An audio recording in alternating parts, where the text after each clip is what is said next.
Israeli leaders are once again talking about Greater Israel, a long-standing Zionist vision of an Israeli state that stretches far beyond the territory it currently holds. Just days ago, Israeli Prime Minister Benjamin Netanyahu called it a historic and spiritual mission. אז אתה שואל אם אני מרגיש שאני בשליחות היסטורית ורוחנית? התשובה היא כן.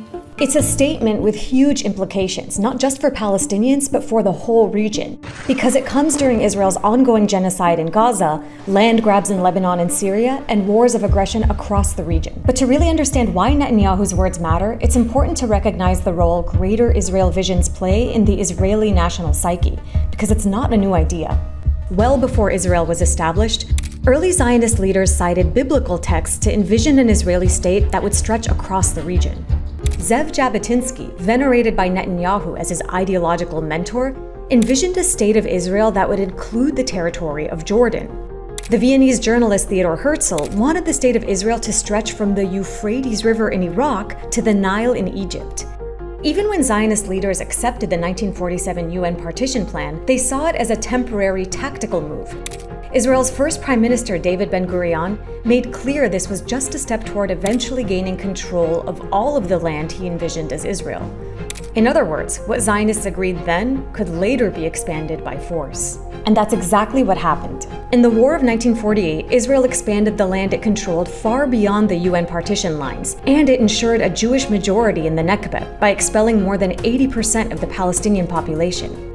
In 1967, Israel seized the West Bank, Gaza, the Golan Heights, and the Sinai. And ever since, it has used facts on the ground, settlements, outposts, and military zones to keep expanding its territory across the West Bank. For decades, Israeli leaders avoided publicly expressing support for Greater Israel. But Netanyahu's recent comments shows that Israel's expansionist goals are becoming increasingly mainstream.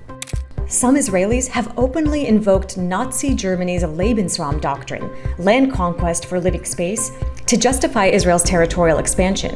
And Israeli soldiers have even been spotted wearing Greater Israel patches in Gaza. And those symbols aren't just rhetoric, they speak to a deeper reality. Because Israel has never set fully fixed borders, keeping its territorial ambitions deliberately open-ended. In fact, most of Israel's current borders are armistice lines from past wars. And even within Israel, there's no consensus on where the country ends. There's a reason Israel has never officially declared its full borders. It keeps them intentionally vague. This ambiguity has always been part of the plan, allowing for territorial expansion whenever opportunities arise. Because if Israel's borders aren't officially set in stone, and it wages war with impunity, what's to stop them from expanding?